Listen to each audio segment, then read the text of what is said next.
Hello craft gigs, আসসালামু আলাইকুম। অনেক দিন পর চলে এলাম নতুন একটি টিউটোরিয়াল ভিডিও নিয়ে। এই যে সুন্দর একটি কোটা দেখতে পাচ্ছেন, এই কোটাটি আমি কীভাবে বানিয়েছি আজকে টিউটোরিয়াল আমি সেটাই দেখাবো। পুরাতন একটা আমের আচারের বোতল থেকে কীভাবে একটি নতুন রূপ দিয়ে নতুন একটি বোতলে রূপান্তরিত করলাম, সেটার জন্য আজকে আপনাদের পুরোটা ভিডিও মনোযোগ দিয়ে দেখতে হবে। প্রথমেই আমি আচারের বয়ামটি সুন্দর মতো পরিষ্কার করে নিয়ে সেখান থেকে কাগজটি ছিঁড়ে নিচ্ছি। কাগজটা খুব জোরালোভাবে লেগেছিল, তাই পুরোটি কাগজ আমি ছিঁড়তে পারিনি।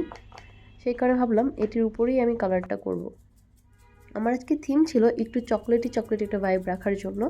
সেই কারণে আমি একটা চকলেটি কালার এনে তারপর চকলেটটাকে আমি সুন্দর মতো পুরোটা বয়মে কালারটা আমি লাগিয়ে দিই।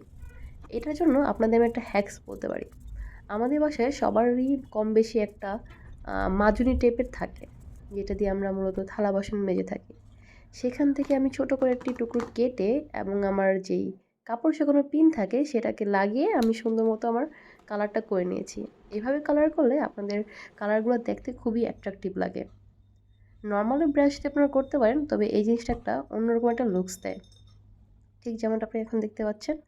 এখন আমি এটাকে একটু ডিজাইন করব, সেটির জন্য আমি প্রথমে ব্ল্যাক কালার নিয়ে নিচ্ছি এবং আমি সেটাকে একটু ফ্লাওয়ারের শেপ দেওয়ার ট্রাই করছি। পরে দেখতে পারলাম আমি সেটা ফ্লাওয়ারের শেপ না হয়ে স্টার শেপ হয়ে গিয়েছে। তো ভাবলাম মন্দ না, করে ফেলি স্টার শেপ দিই।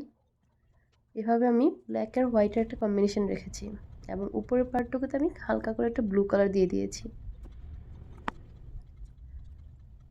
ঠান্ডাজনিত কারণে এই টিউটোরিয়ালটার ভয়েস ওভার শুনতে একটু অন্যরকম লাগতে পারে, তার জন্য আমি ক্ষমা প্রার্থী আগেই। তো দেখতে দেখতে আমাদের বয়মের অনেকটা কাজই শেষ হয়ে গিয়েছে। এখন আমি উপরে ঢাকনার কাজটি করছি।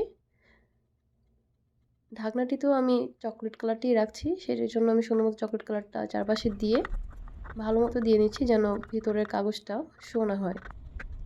এরপরে আমি সুন্দর মতো এখানে একটা ক্লে দিয়ে ডিজাইন করে দিব।